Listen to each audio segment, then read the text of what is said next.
Welcome once again. Our first big report this morning. As we navigate through the peak of rainy season, Nigeria is facing heightened concerns over flooding, particularly in Lagos State and several other regions warned by the Nigerian Meteorological Agency. That's NiMet. Now, NiMet has issued alerts for increased rainfall activities across the country throughout July, with a particular emphasis on the north and north-central states.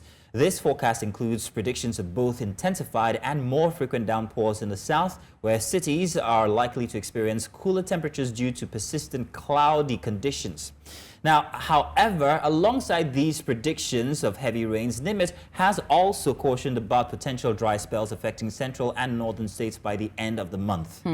Now, in Lagos, Nigeria's largest city, the reality of this forecast has already manifested in recent weeks. Exceeding predicted levels, heavy rainfall has triggered flash floods along major roads, exacerbating the city's long-standing drainage issues.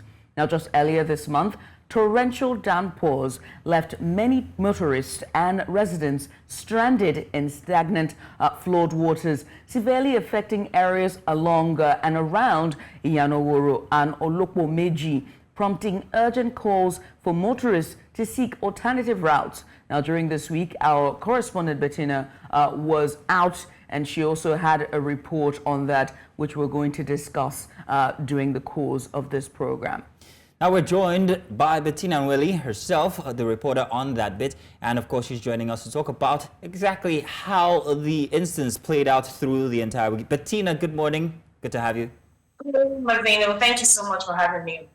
Thank you for joining us, and also joining us to shed light on these critical weather patterns as well, and their implications as well, is environmentalist Deji Akinpelu. He's a co-founder Rethinking Cities. Good morning and welcome. Good morning. Thanks for having me. Good morning, Rod. Good to have you here. I'd like to start with Bettinah, who made the report from Thursday, or was it Wednesday? Bettinah, you were out. You visited a couple of homes, I think in Surulere or so, if I'm not mistaken. Can you give us a first-hand instance of how that went, the people you spoke to, how they felt, and the experience in general? Okay, so on Thursday, I visited Shomolu community. The first area that I went to was badly hit. We had families who, from their mattresses to fridges to personal effects, were all damaged. I'm talking about families with children.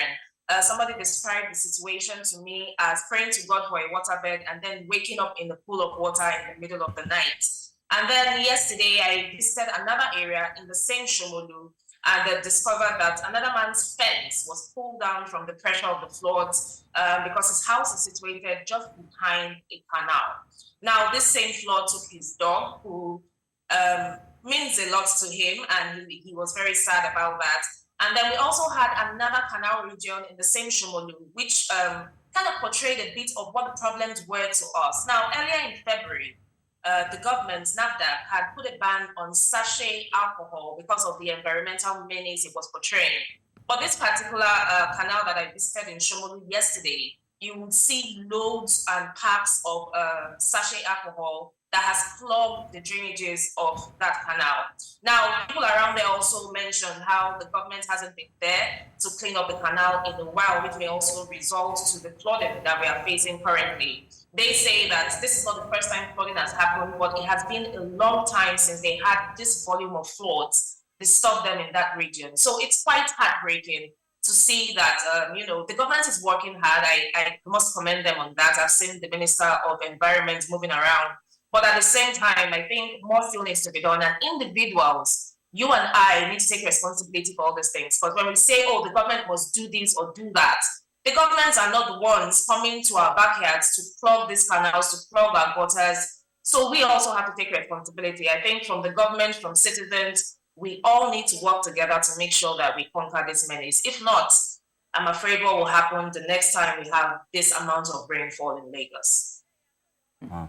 Well, I mean, a case needs to be made also as well when it comes to the wetlands, right? Olokpo-Meji was never supposed to be a place that was supposed to be settled by people or a residential area. And there are many wetlands that are supposed to be nature's way to tackle flooding, but they have also been sold as well. But Let me come to you here in the studio, Deji. With Lagos experiencing severe flooding, flash flooding that we've seen from Wednesday, and NiMet's warning of heightened rainfall, not just any kind of rain, but torrential rain across states as well, it begs to ask the question, how prepared should the states that are on high alert be towards the rainy season as we get into higher rainfalls? Yeah, so it's quite sad. We keep going around the same vicious circle every year. I keep doing the same interview every year whenever it rains. We keep saying the same old story, making the same complaints. Yeah, of course, the Lagos state government had been on the rampage trying to clear canals and coal. And we've had several demolitions. But I would say that the state of preparedness, yet even at that fact, is not optimum in any way. Some actions, as far as I'm concerned, were pretty much very misplaced. Take, for instance, Mende, the house that was demolished at Mende. I had to take a drone there, and I flew over that land. I flew over the canal. The canal had more problems of it being clogged up than the house that was built on it. It's a long stretch of a canal that's been blocked. And you had this block of flats of 15 just occupying a very little. And the priority was to demolish the house, not to even clear the canal. And as the time I have my drone footages and I can show the commissioner, the place is clogged up. For many, many years in a city like Lagos, budgetary spend on drainage clearing has been very, very poor. And you can't also do it just as the state government. You have canals that are for federal, you have for state, the ones that are supposed to be managed by local government. And that's one thing I keep saying about a city like Lagos. You want to manage Lagos centrally. And people go online and they type to the commissioner, in my area in Ajangbadi is blocked. And that person in Lekki, Ajao, and so everybody is pulling the ears of a commissioner from the north, south, and the east of the state. And we are saying that we are working effectively. So no clear plan. No, that's not effectiveness. If you widen that from Lagos now and start to go to the north and the north central as well, I mean, we're a resident in Lagos, and so we sort of understand what it's going on ground. What about those other states? Yeah, I've been to Orashi River before. Orashi is in the east there. I've seen the impact, how the river overflows, affects the communities, how the water gets up there.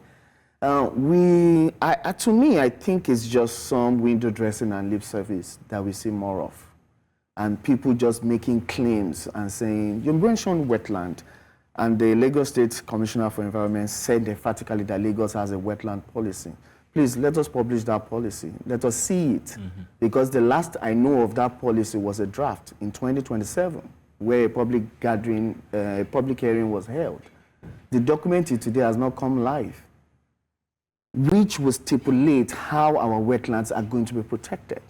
There was a ministerial press briefing in 2018, and the commissioner said, we have barricaded the wetlands in Ekpe and elsewhere. Is that all? How do we optimally use these wetlands for them to be protected? The Lekki Conservation Center that you have in Lekki right there, imagine you don't have it. What do you think would have become of that area, of that place? Why don't we have similar stuff within mainland? There is a wetland at Anthony Bus Stop, Castles Hotel. I'm not trying to advertise anybody. I know the one. That goes right down to, comes down to Mende. From Mende now goes to Mobolaji Bankantoni Way. In 2018 or thereabout, when I think I visited with some journalists, I mean, the land was still even open now. It's closing up. With buildings? With buildings, yes, structures are coming up. So I'm noting that you're making reference to a governance problem or policy problem or infrastructure, should I say, development, town planning problem. And our correspondent Bettinah made mention of, I think it's more a personal. Bettinah, I want to come back to Bettinah and ask, now in your research or while you were out there, you visited Shomolu, you said. Now, I noted that one of the victims actually noted that she had never experienced that, and that wasn't the first time that she was living there. So this is a new problem for her. So do you think it's getting worse, this flooding problem in that area? Absolutely, I think it is getting worse. In fact, one of the residents also mentioned that the canal near their area, they are the ones who come together as a community pay people to clean it up from time to time. If not, it would have been much worse than what I met on the day that I went. So yes, for some regions that didn't used to have flood in Chumulu, now they are seeing flood. For some areas, it was a normal thing they always used to say. But you see, when it's now traveling to regions where they didn't experience it before, then we know that there's a new problem that is brewing up. Also talking to us earlier, you noted that it was an individual, or rather, how do I put it? Personal A conscientious problem with Nigerians. We are not taking care of our environment. You mentioned paper, or rather nylon sachets and all of that was banned by NAFDAC earlier being perhaps maybe a problem. Am I correct? Absolutely. We even found styrofoam packs that have also been banned. Now, I'm wondering where those styrofoam packs came from, because they are no longer in the market, but we're still seeing them in the canal. So this tells you that it's been a while that canal has been cleaned up. Okay. So now that you've noted that, back to you, Deji. While you're pointing to the government not being responsible to their duties, there's also you and I who are also responsible. People have for a the environment as responsibility. well. One of the challenges of a city like Lagos is waste management practice in different communities as you have it. If probably you have the privilege of living in a gated estate, there's a way your estate manages, and you probably not have this problem. But we have lots of high-density, low-income areas. One of the things that we have failed as a people is to understand the behavioral patterns of our people. And whether you like it or not, you put a law in place, some people are going to break it. That's the reason why it's called the law in any case. And that's why you have to pick on people who are guilty. But however, this is where the hard work of governance is. It's not you, it is about you being able to understand how the people work. They now make the system work for them. So you talk about banning of styrophones and all of that. We argued that was rather just one quick one, not well thought through. Out of the several items in the waste management, in the waste catalog, styrofoam is just how many in it? Then it was not a well-concerted effort. One of the things we've advocated for is let us have a policy, a plastic waste policy, for instance, that encourages recycling very easily within the city. You understand? When government deliberately begins to help to see that the practice of recycling is done quickly. Do you see tires on Lagos roads? No, I note the guys who pick it up every morning, however. Because there is value in tires. Just use your used tire, just toss it outside. You won't find it the next day. It is because something is in place whereby it is being put in use. The PSP system has failed in certain areas of the city of Lagos. That is the fact. The PSP that is working in Ikoyi cannot work in Ajangbadi. You tell them to be paying every month to pick up their waste. I've been part of several community meetings to meet with PSP operators and community members. How will this be effective? So it's not just about pointing fingers at people and saying they're behaving badly. Yes, people must take personal responsibility to take care of their environment. Very, very important. But you also have to put mechanisms, policies, actions in place that supports their lifestyle. How do we go into communities and pick up waste of high density areas on a daily basis, three times in a week? What is the effective mode of payment for them? How much are these people willing to part away with for their waste to be picked up? Lagos started having this problem. Immediately you started banning informal waste pickers. People patronized informal waste pickers. They will come and the guy comes, knocks and dumps the waste. But you said their operations are now illegal. What have you put in place? What you have put in place now, is it more effective? You decided to criminalize a practice that has been in existence in the city of Lagos for over 30, 40 years. And you're trying to replace it with a model and you complain that you have a challenge. I'm not saying people are not responsible.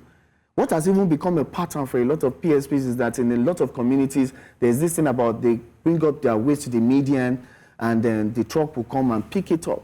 But immediately the rain comes, it takes it away. They go to a gully nearby and they thrust that thing all into the water, There was that story into the drainage. It's wild. Well, now to give a bit of context, to just have a look at what was really on the ground. Sometimes you only see things through our perspective, and that's why we're so thankful for our reporters who are always on the ground. Take a look at Bettinah's report that she filed this week. Take a look.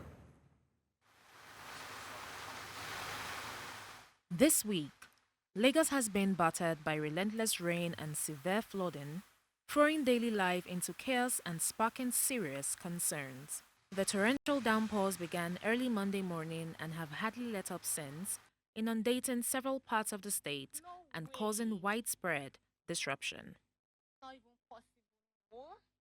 The process of converting the wetland into livable space was done in many areas exceedingly irresponsibly. But the process of that reclaiming now impacted so negatively on the capability of that wetland to get rid of the water when the heavy rains come, because that's what the wetlands were doing in years gone by. But we now went and broke that cycle in many areas in Lekki by blocking what should have been natural areas for passage of the rainwater. Vehicles that cannot withstand the pressure of the rain break down, contributing to the already abnormal traffic. News Central's correspondent reported severe flooding at Yanawaru Olopomeji, triggering a massive traffic snarl stretching all the way to Alakpere bus stop, Wemco Junction in Agege, and in Shomolu. Oh, okay. And the water, I don't know how deep that water is. Oh, okay. So I don't think the water see enough space. Because I think there's enough space. Not the water will leave the water to enter inside the compound. The economic fallout is staggering. Markets and businesses in the hardest hit areas are closed, resulting in crippling financial losses. While some flooded areas and canals are finally being cleared, experts argue that a proactive approach could have mitigated this disaster.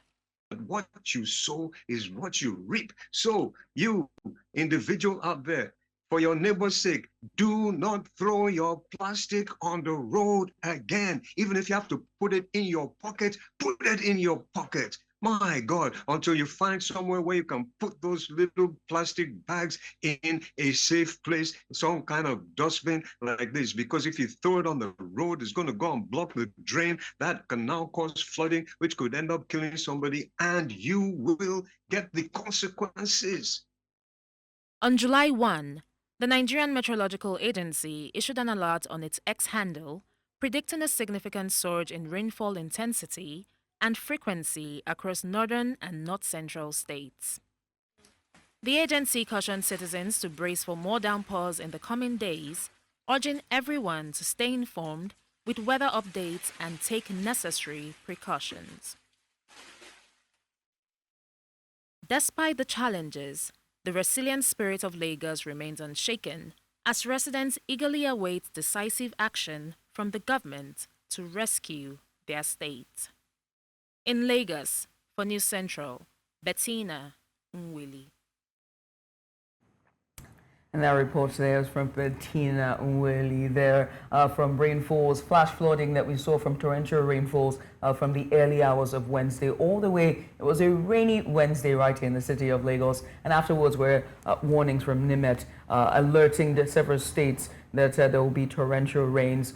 So far, so good. We wait to see how it is. But we've had Deji Akinpelu. He's been here with us in the studio, environmentalist, as well as Bettinah Nwelih, who joined us via video chat. We're pressed for time, right? So final words from both of our guests.